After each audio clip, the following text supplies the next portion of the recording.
We bring you the latest updates from the Pna Newsroom. The Philippines and Malaysia reaffirmed their friendship and bilateral ties as President Ferdinand R. Marcos Jr. and Prime Minister Anwar Ibrahim held their first meeting as state leaders in Malacanang Palace. More on this from Marita Mawahe. President Ferdinand R. Marcos Jr. renewed the Philippines' strong and sincere friendship with Malaysia as Prime Minister Anwar Ibrahim began his two-day visit in the country on Wednesday. During their bilateral meeting in Malacanang Palace, the two leaders agreed to strengthen political security and trade and investment cooperation between the Philippines and Malaysia. Marcos said the two countries reaffirmed their desire to revitalize relations as the world shifts to the new normal.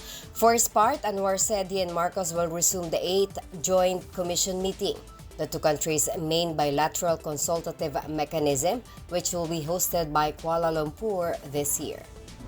Meanwhile, Marcos and Anwar agreed to use a new level of approach on the continued territorial dispute in the West Philippine Sea. The two decided to make a position at a multilateral level with ASEAN to achieve an amicable resolution. In the economic front, Anwar reiterated Malaysia's commitment to continue supporting and enhancing cooperation with the Brunei Darussalam Indonesia Malaysia Philippines East ASEAN Growth Area. Other commitments include development and peace-building initiatives within the ASEAN, including the importance of achieving a resolution to the situation in Myanmar. In his toast remarks during the official dinner hosted later for Anwar, Marcos hoped that the country's friendship with Malaysia would enable them to surpass challenges, which include geopolitical upheavals, supply disruptions, and inflations. He said he is also looking forward to working with Malaysia in reclaiming the growth that the two nations had lost due to the pandemic. I view the Prime Minister's visit as a rekindling of an old friendship, an old bond that took millennia to make between neighbors and ASEAN founding members whose peoples have interacted and traded for centuries before they even knew the concept of countries. Please enjoy the warm welcome and hospitality of the Filipino people during this brief visit of yours to Manila. But we are determined to elevate Malaysia-Philippine relations to greater heights.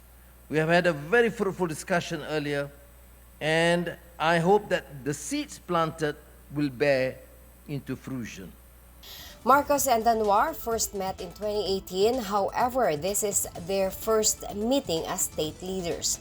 Malaysia and the Philippines have collaborated in securing the region against transnational crimes in the seas.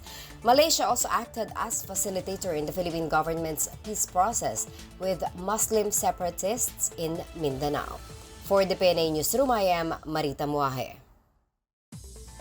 Following the announcement by President Ferdinand R. Marcos Jr. that he would consider the mounting petitions to postpone the intended phase-out of conventional jeepneys by June 30, a lawmaker agreed, saying modern jeepneys barely last for roughly 2 years.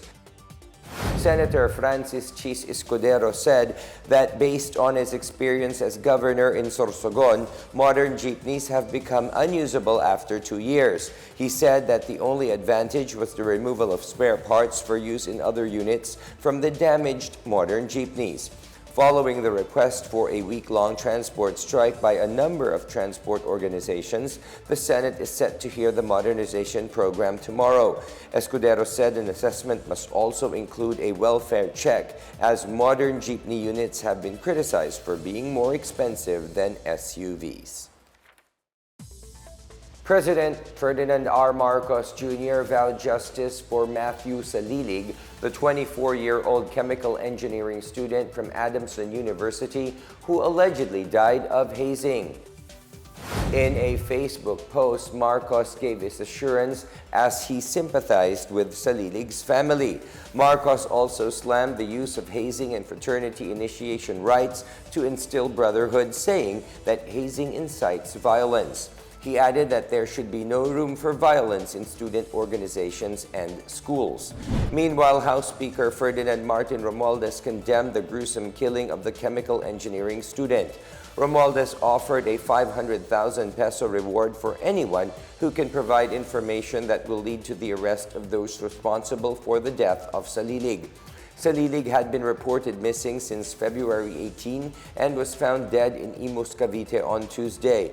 Police said Salilig attended the initiation rites of the Tau Gamma Phi fraternity in Laguna before he went missing.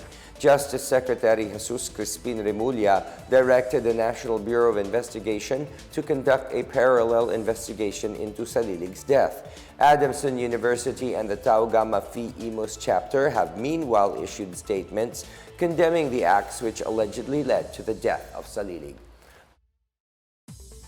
Authorities are now currently handling the mechanical recovery of oil spills in the waters of Nauhan town in Oriental Mindoro province following the sinking of the MT Princess Empress on Tuesday. In an interview, PCG spokesperson Rear Admiral Armando Balillo said the PCG Aviation Force conducted an aerial check while BRP Melchora Aquino and MTUG Titan were stationed nearby.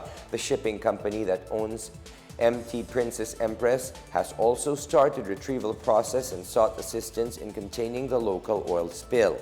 On Tuesday, the vessel departed from Bataan and ran into engine issues because of overheating while on its way to Iloilo.